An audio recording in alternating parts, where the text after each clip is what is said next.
Good evening, guys. It's Dr. Malaika. I'm here for our Transformation Tuesday session for this week, August the 23rd.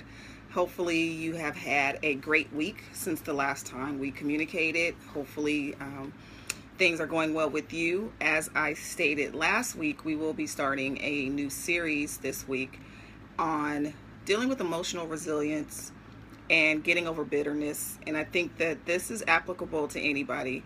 Although I come from a woman's perspective because I am female, I don't think that the concepts and the things that I'll be talking about is only exclusive to women. And I think that it'll be very helpful.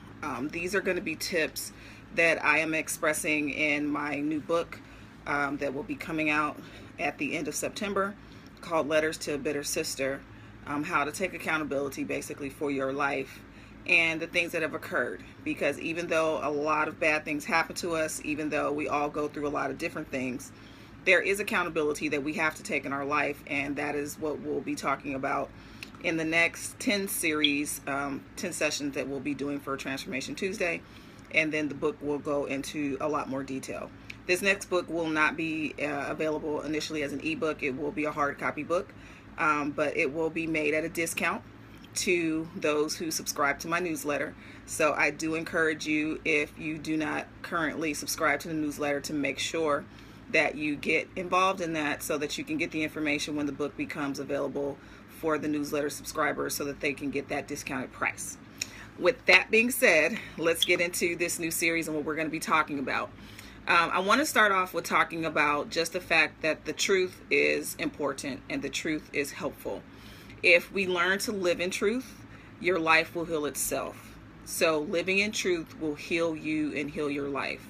A lot of times the truth is hard to deal with. A lot of times we run away from it, but running from the truth is not a healthy thing. It's not a protective thing. You're going to have to deal with the truth, good, bad, and otherwise. I deal a lot in my clinical practice with trauma patients, people that are dealing with PTSD. And one of the techniques that we use with them is called prolonged exposure.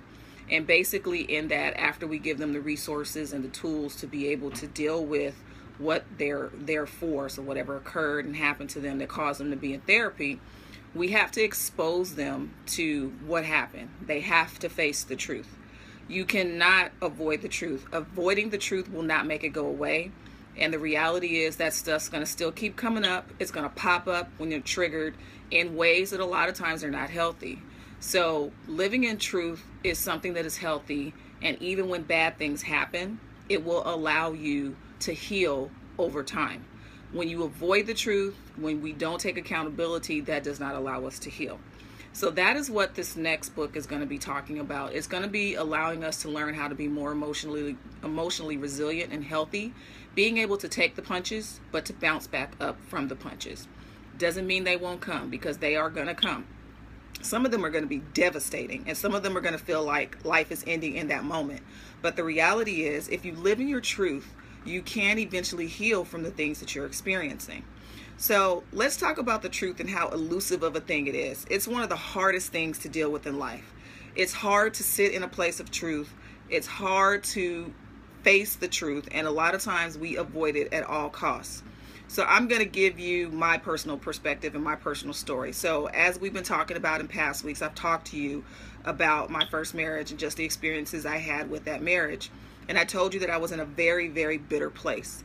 That bitterness came from me basically sitting in the place of a victim and blaming the other party for everything that happened in my life. So basically, I had no control over what happened to me. I was this victim. I'm sitting here and all this stuff was done to me.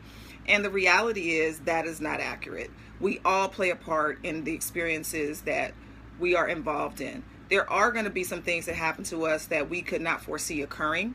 But the reality is there's still a truth to that situation. For me, I was bitter. This was done to me. You did this, you did that, you did this. But there were some things that I needed to deal with that were truths from my life that I needed to heal from in order to be better in the future. And that's the key. The truth is not there to make you feel bad about yourself. The truth is not there to make you feel down and despondent. The truth is there for you to see things in that reflection and to be a better person in the future going forward. For me, I had to look at, okay, what could have I contributed to this relationship, to the demise of this relationship. It couldn't just all been one-sided. There were some things I had to look at. As I flash back now, so almost 2 decades later, I can see a lot of different things. I can see that I prioritized a lot of different people and situations over the relationship. Should never do that. As a therapist now, I know you should never do that. But the reality is, at that time, I did not know that, and I didn't realize that that's what I was doing. I come from a church background. My dad is a pastor. I am a minister. So I come from that background, and I've been in the church environment since I was very young. I've seen how we have prioritized other things above our families and our relationships, and the aftermath of that. The reality is that there's still some accountability we have if the relationship goes bad, because there was something we contributed in our behavior, in our emotional responses, in our words to that relationship. So that was a truth I had to sit in. I had to sit in the fact that I prioritized a lot of other things above the relationship. And that was something that I still had to learn when I got remarried to not do. It didn't happen initially. I still was prioritizing things above my marriage and above my children, and even sometimes above my personal well-being and health. I would work myself to death for the cause of whatever it was. I had to sit in that truth, and I had to learn. I'm now getting to the place where I'm trying to be better, and I've done a lot better with not prioritizing everything else above the things that are important. If that relationship is important to you, then it has to be the priority. And that means that you're going to have to say no to other things in order for you to give the time and investment that is necessary for that relationship to be successful. That was a truth I had to learn. Still learning that balance. The next thing I had to look at the fact was I was a difficult person to deal with. I'm a very strong personality, and I'm a very direct personality, and a lot of times I can come across that way. Some people are not able to handle that. A lot of times we say, oh, well, I'd rather you tell me the truth. I want to tell you the truth. I don't want you to be deceived. That's fine, but how we deliver that sometimes cannot be in a way or a manner that the person you're giving it to can accept it.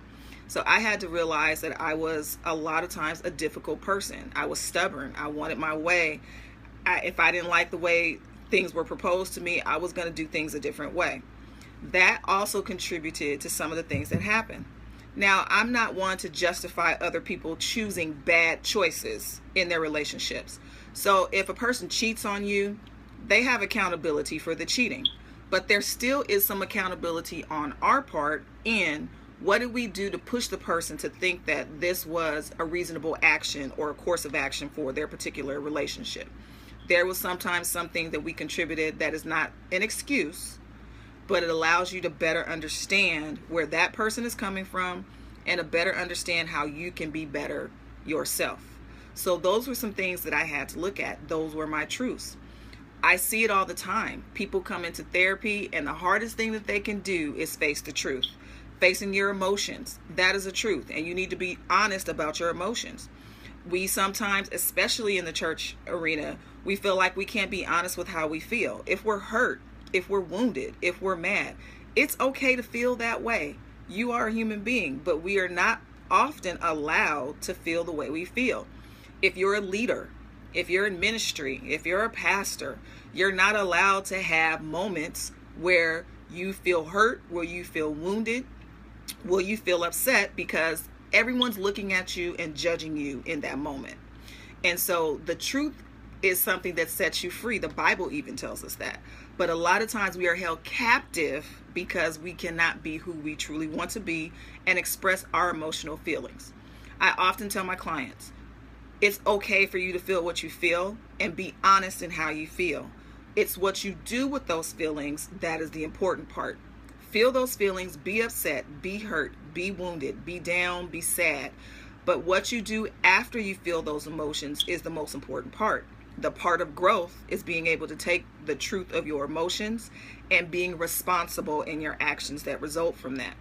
So this is going to go out to a lot of people that are probably dealing with relationships or healing from past relationships or just dealing with a lot of things that may have happened to you in your past.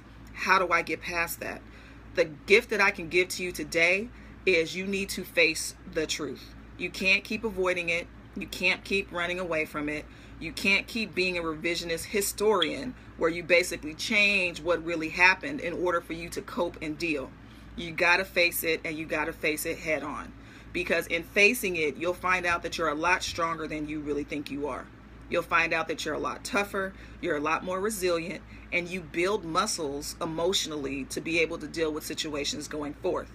The truth is not there to hurt you. The truth is there to heal you. But you're running away from your healing when you're not being honest.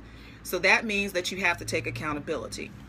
The biggest thing that I had to do was I had to take accountability for my own actions. I couldn't continue to blame the other party in what happened in my life, because it is my life.